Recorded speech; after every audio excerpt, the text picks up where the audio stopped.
Hello, everyone.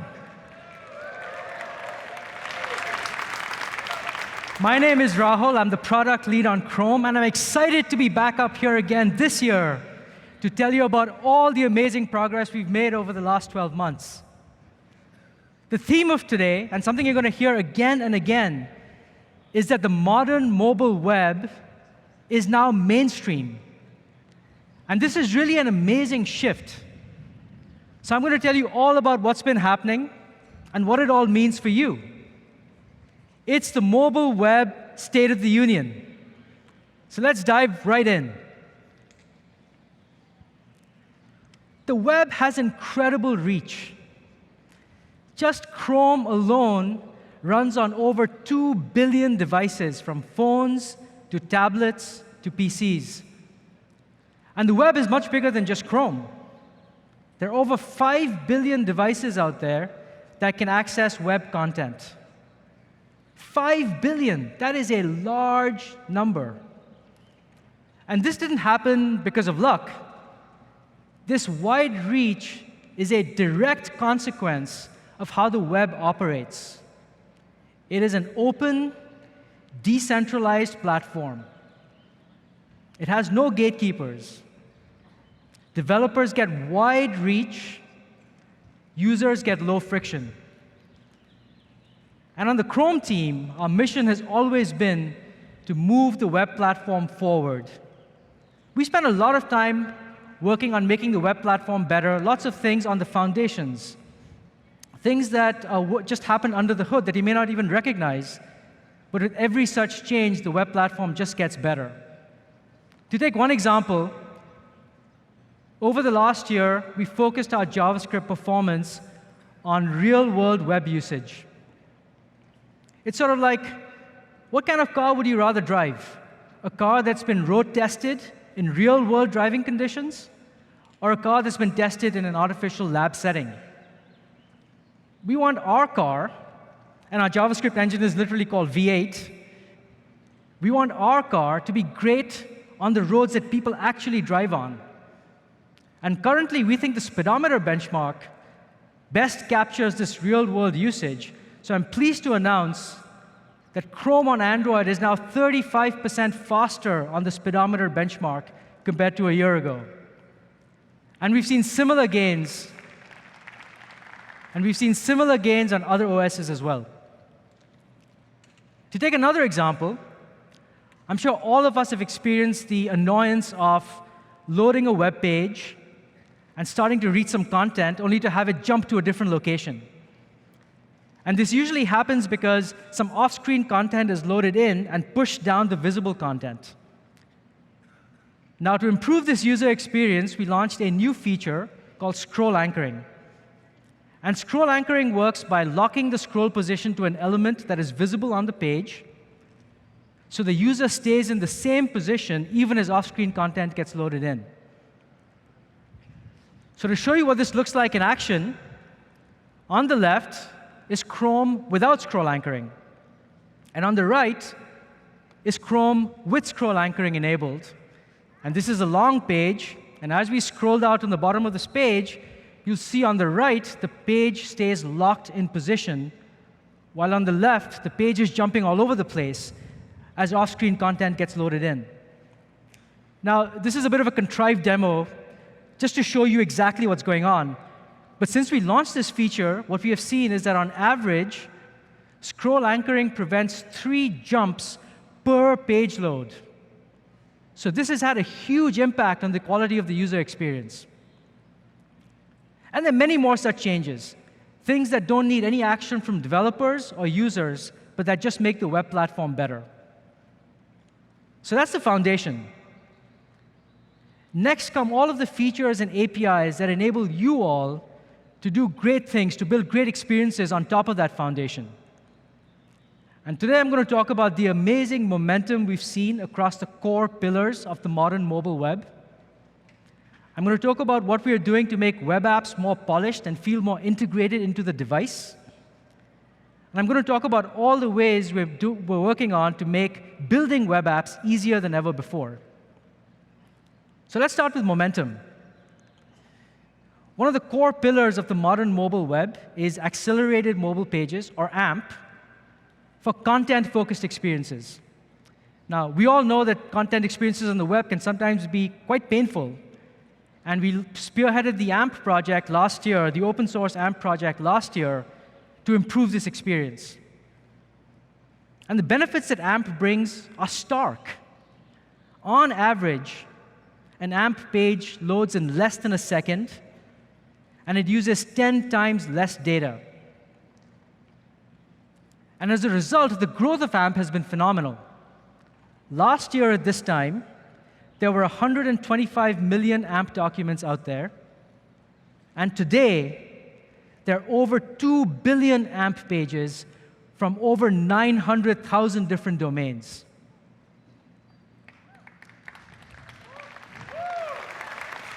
Amazing momentum. And more platforms are now linking out to AMPs. And they're doing this because they find that their users are more engaged when they can get to their content faster. For example, LinkedIn has found that people will spend 10% more time reading an article when it's an AMP page versus when it's not. And today, I'm excited to announce that several new partners are going to be supporting the AMP project in the coming weeks. Twitter will begin linking out to AMPs across all of their mobile web and native app properties. Tumblr will begin using AMP for 300 million of their blogs. Weibo will begin supporting AMP in the coming weeks, and Tencent's Qzone will also begin linking out to AMP in the next few weeks as well. And finally, AMP is seeing success in new verticals like e-commerce. With components such as AMP Bind, merchants can build interactive and engaging user experiences, and many merchants are doing just that. So that's AMP, a great way to build content-focused experiences for the modern mobile web. The second pillar of the modern mobile web is progressive web apps, or PWAs. Progressive web apps are a way to build app-focused experiences that are reliable, fast, and engaging. And we were inspired to start this journey based on our belief that web experiences can and should be radically better. And users love these experiences, which means that they're more engaged, which means conversions are higher, which means business metrics are better. So this is just a good thing all around. But rather than me tell you about how awesome progressive web apps are, let's take a look at one that just launched recently. It is my pleasure to invite up on stage Patrick Trauber and Katie Sievert from Twitter.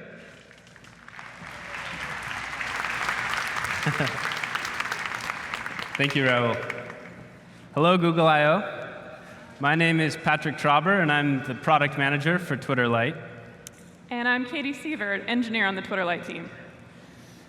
Just 5 weeks ago, we launched Twitter Lite for the goal of delivering a great user experience at scale. Oops. Sorry, 1 second. We set out to build a Twitter client that, 1, loads quickly on slow networks, 2, uses less mobile data, and 3, works on all smartphones. Each month, more than 300 million users come to Twitter to find out what's happening in the world. And over 80% of our users are on mobile devices. We were seeing healthy growth in mobile web usage at Twitter, so we wanted to make sure that this experience was top-notch.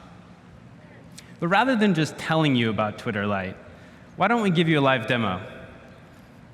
Katie, can you walk us through Twitter Lite? Sure. Let's pull it up. When users visit Twitter Lite on Android, they're prompted to add it to their home screen. In fact, Twitter Lite receives 1 million visits each day via the home screen icon. Let's go ahead and launch it. As you can see, it initially launches us in full screen mode, just like a native app. And Twitter Lite is optimized for speed, taking advantage of the purple pattern to improve loading times by 30%. And with service worker caching, reloading the app is near instant and consumes no additional data. As you scroll through the timeline, it's fast and smooth like a native app. And since many users come to Twitter to get the latest news and often tap on publishing links, we've been big fans of AMP. On that note, let's go take a look at what Owen with the Google team is doing. He usually tweets interesting articles. Let's check out this one.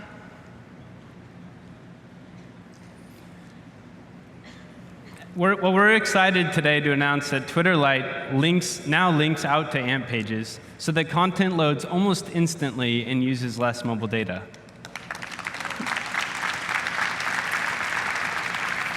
For example, you can see here that when Katie tapped the link to the Guardian post on Owen's profile page, it loaded instantly in a new tab. Now let's show off a couple of engagement features. One of the key pieces of a polished experience is making sure users can capture media and tweet it. So to make things a little more interesting / exciting, what do you say about doing a live photo tweet from on stage? All right, it's like you knew I was already going to do it anyway. All right. With the disclaimer that I'm not a professional photographer, although you don't need to use Twitter. Everyone strike a pose. All right.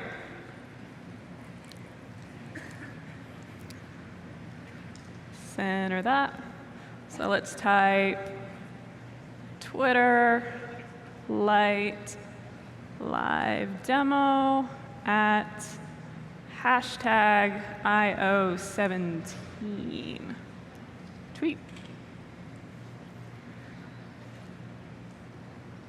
Success. So we see the tweet right there. Now, half of the fun is receiving retweets. Oh, thank you. Yes, successful demos are always applause-worthy. Now, half the fun is receiving, the like, that retweet after you tweeted something.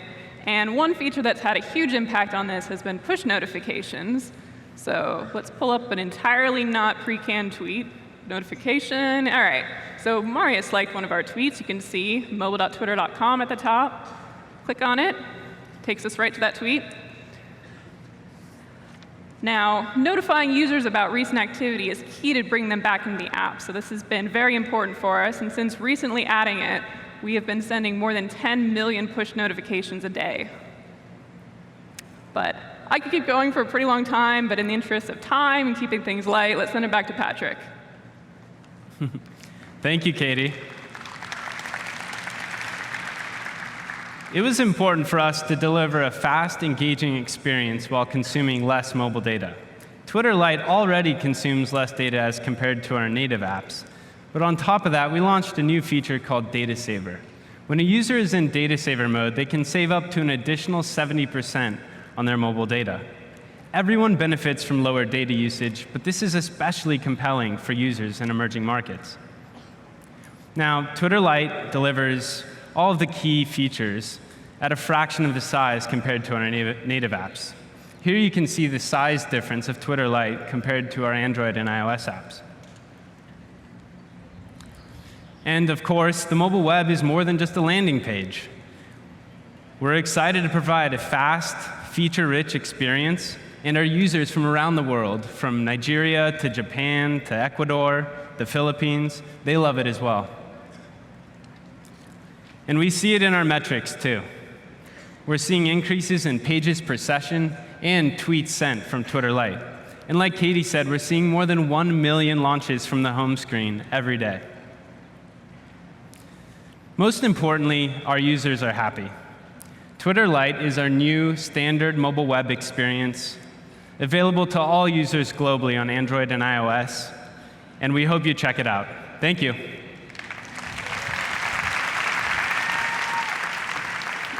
Great. Thank you, Patrick and Katie. Twitter.com is a PWA, folks. The modern mobile web is truly mainstream. And it's not just Twitter. Last year, we talked about some early adopters of progressive web apps. And since then, the momentum and growth has been phenomenal. These launches are happening all over the world, and they're happening across all industry segments. Large travel companies like Expedia and Trivago and Ouigo have all launched progressive web apps. Publishers like Infobay and Forbes have launched progressive web apps. Forbes has seen their user engagement double since the launch of their progressive web app. E-commerce sites like Fandango, Rakuten, and Alibaba are all investing in PWAs. And even new services that we tend to think of as app-only, like ride-sharing services, have gotten in on the action. Lyft launched their progressive web app last fall, and Ola Cabs, India's largest ride-sharing service, just recently launched their PWA, and in fact, Ola will be up on stage in just a bit to show it off to you. Now, one reason progressive web apps are so successful is that multiple browsers are committed to them.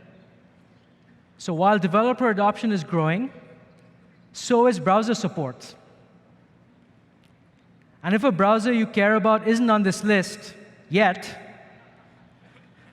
progressive web apps are designed to work well everywhere. So you can always count on reaching the users that are important to you.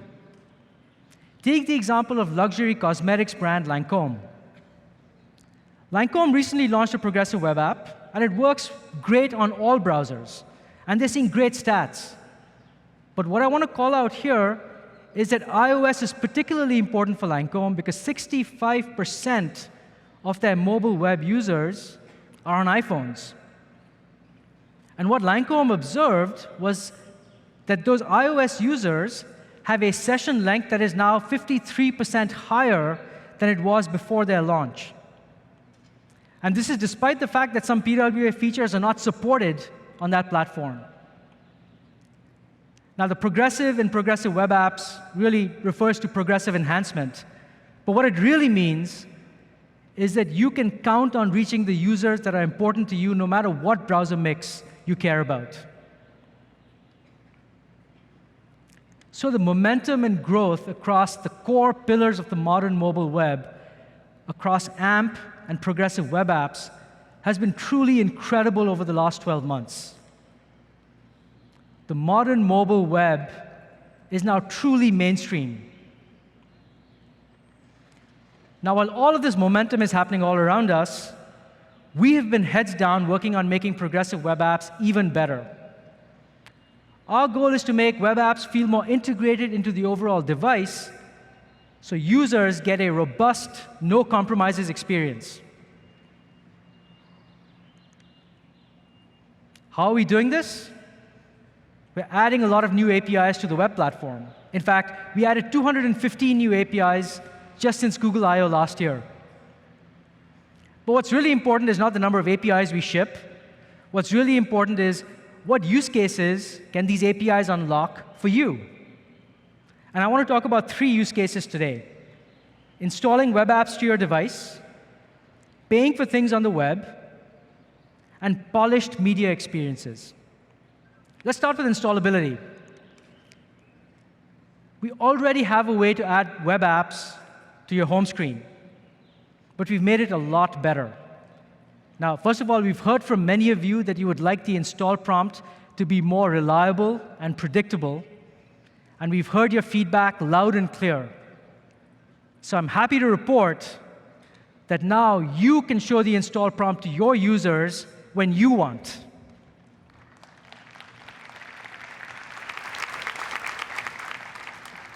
And once a user has installed your web app to their device, it shows up everywhere you expect an app to show up. They show up in the app launcher, not just the home screen. They're integrated into Android settings. They participate in the Android intent system like alongside any other native app. They can handle notifications natively rather than through Chrome. And web apps can launch in full screen mode, just like any native Android app can as well.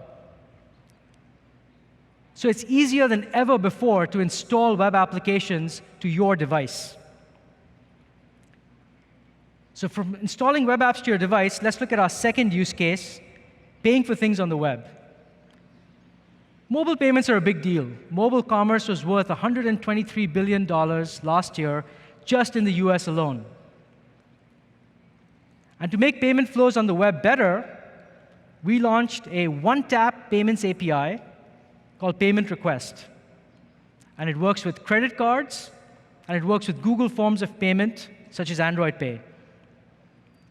And many merchants are actively using this API today. But we know that credit cards are just part of the puzzle here.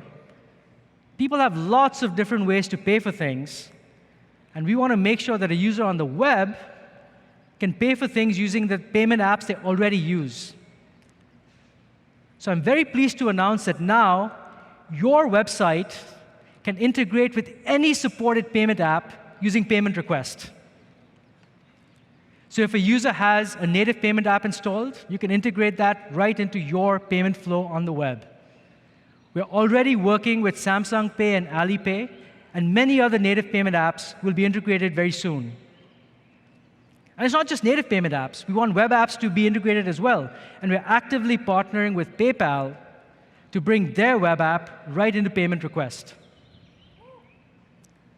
So we want to make sure that the entire third-party payment ecosystem is available for you in your checkout flow on the web. So from installing web apps to your device and payments, let's look at our third use case, media experiences. Media is important.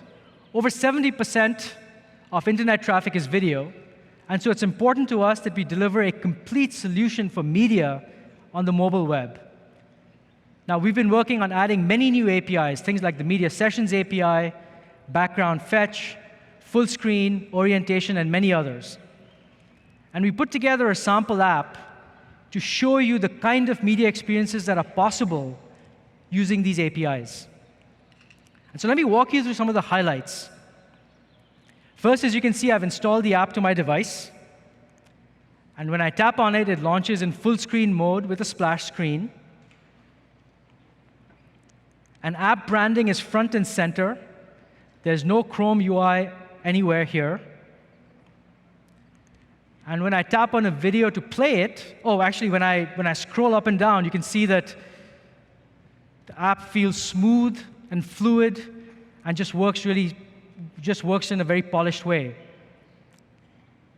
And when I tap on a video to play it, it plays back instantly. And this is not because the Wi-Fi is really good. It's because we prefetched the first few seconds of video so that we could enable instant playback. And if I just flip my phone over, it'll instantly enter full screen mode. And you can see this video has custom controls. So I can go backwards and forwards 30 seconds. And as I use the scrubber, you see thumbnails start to appear.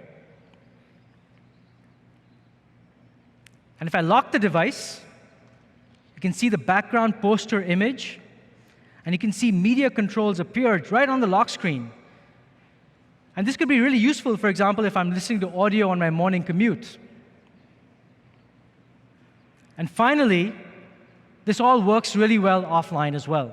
So if I go into airplane mode, I can view videos that I've previously saved for offline viewing, and I can tap on it, and I can play the video while I'm offline. All of this goodness is available on the mobile web today. So from installing web apps to your device, to paying for things on the web, to polished media experiences, we're working hard to make using web apps a great experience. We're also working hard to make building web apps a great experience. So here's a question. How good is your current web app? And how do you even find out? To help you answer that question, we launched a tool called Lighthouse. Lighthouse guides you along your PWA journey and runs over 100 audits against your web app, checking everything from page performance to byte efficiency to accessibility. And it even gives you a score from 0 to 100.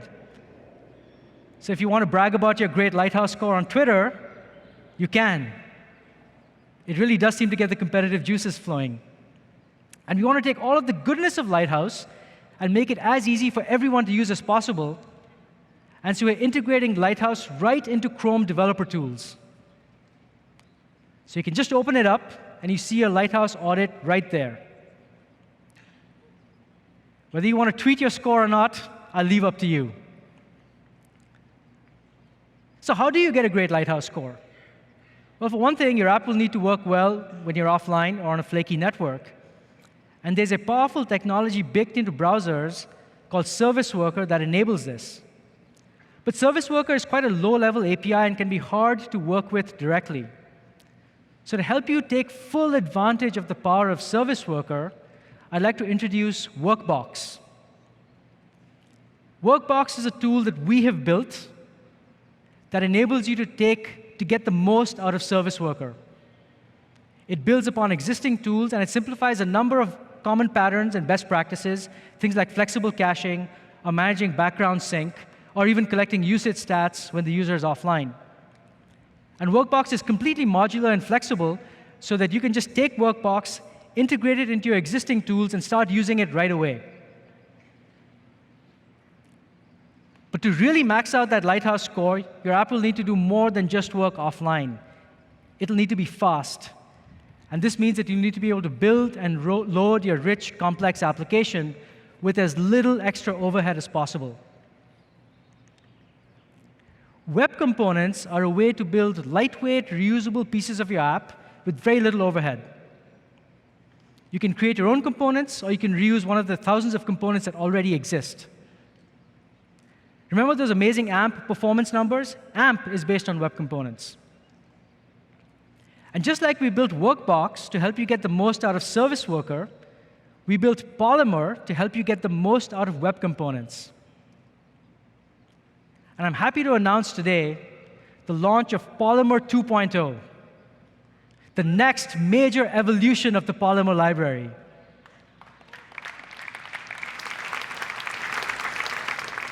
It is a ground-up rethink that is built to take full advantage of the best new features of the modern web platform. It uses the new web component APIs that have shipped in Chrome and Safari. It embraces ES6 classes. It is completely modular. And best of all, it's 10% faster and 80% smaller. So to take a look at someone who has used Polymer to build a great progressive web app with a great Lighthouse score, let me invite up on stage Deepika Kapadia and Ratul Roy from Ola Cabs.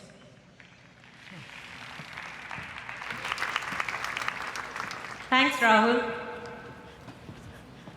Hi, everyone. I'm Deepika Kapadia, Head of Consumer Web Products. And I'm Ratul Roy, Principal Engineer.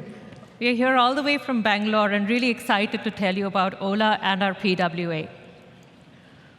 Ola is India's largest ride-hailing service with a mission to provide mobility for 1 billion Indians. We started 6 years ago out of a little apartment in Mumbai. And in those days, our co-founders would actually drive customers around when their ride didn't show up. Today, we do over 1 million daily rides. But even that's not enough when your mission is to move 1 billion Indians around. In order to do that, we needed to reach Tier 2, Tier 3 cities, smaller cities with flaky networks, where users have low-end smartphones with slow processors and low memory. It's to reach this audience that we built our PWA. We'd love to show you what we've built. So let's go to demo with Ratul driving.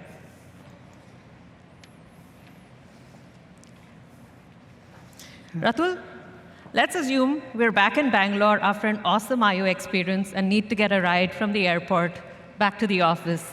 Will you book us an SUV? Sure, Deepika.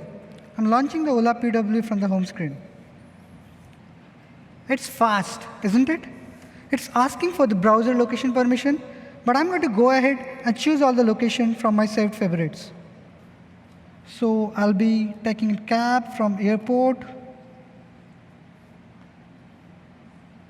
to work.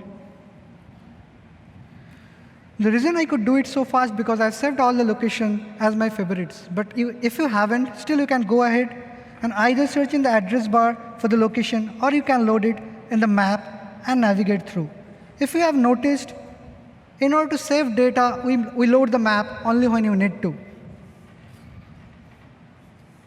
Here are the rides, Deepika. You have an SUV available in 5 minutes.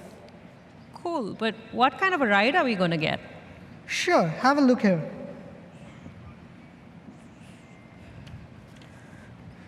Sweet. I think extra leg room after this long flight back fits the bill. Sure. So guys, so far you've seen that our PWA is an immersive full-page experience that's responsive to the touch, loads really fast, and supports back button navigation, much like a native app. So what do you say, guys? Shall we book a real live cab in Bangalore? It's about 5 a.m. there. Awesome. Ratul, do the honors, Sure, please. let me try. I'm confirming the booking, Deepika. Go for it. Oops, there you have it, guys. This is a real live booking in Bangalore that we just made. Thank you so much, Ratul. Sure. Nothing rigged here. You better cancel that booking before he gets mad and shows up. Yep, I just did it. I saved some money. Awesome. OK. So the Ola PWA is only a half meg, of which the application code is just 200 KB. So how did we build this really performant app with such a small size? Let's look at that. First, we used the Polymer framework, which leverages Chrome or other browser resources and gives us blazing fast web components, DOM and CSS encapsulation using Shadow DOM, and HTML import for a very efficient 40 KB. Next, let's talk about those fast load times.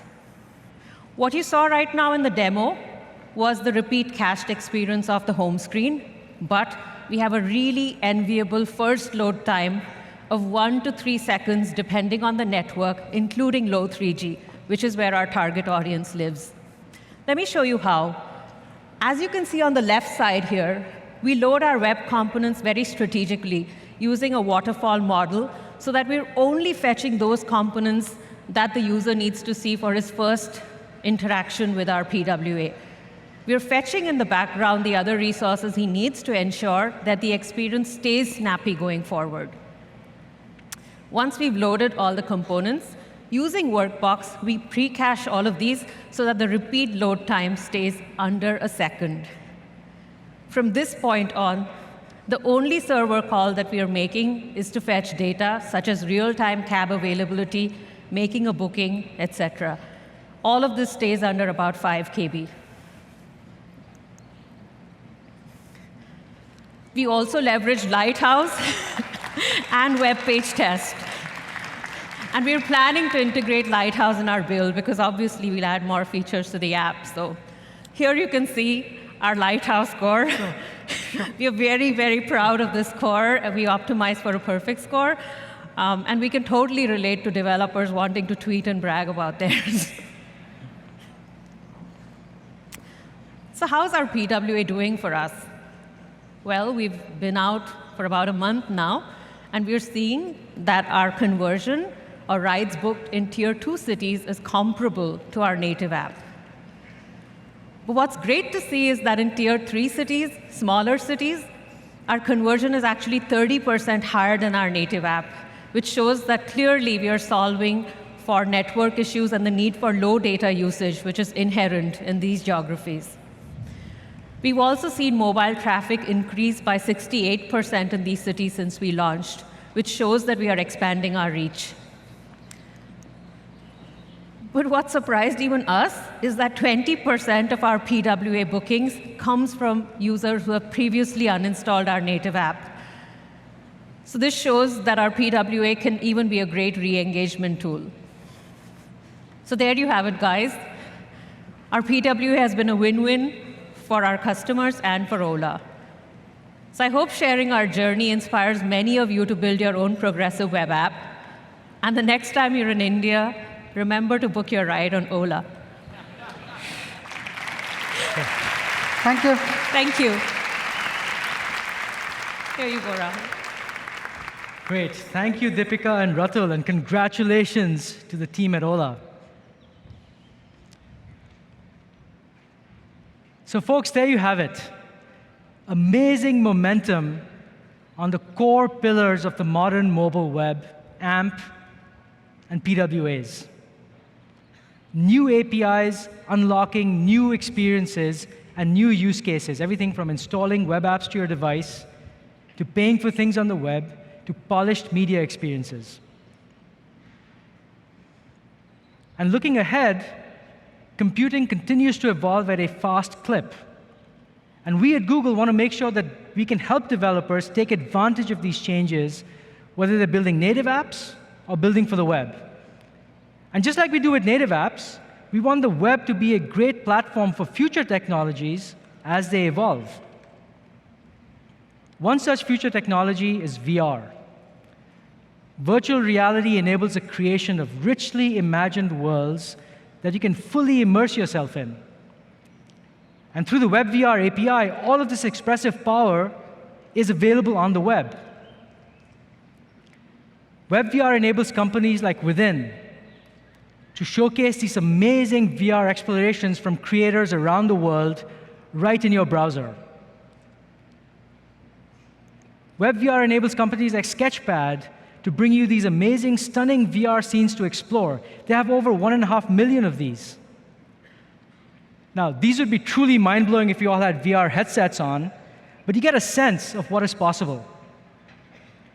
WebVR is now fully supported in Chrome, and most major browser vendors have announced their support as well.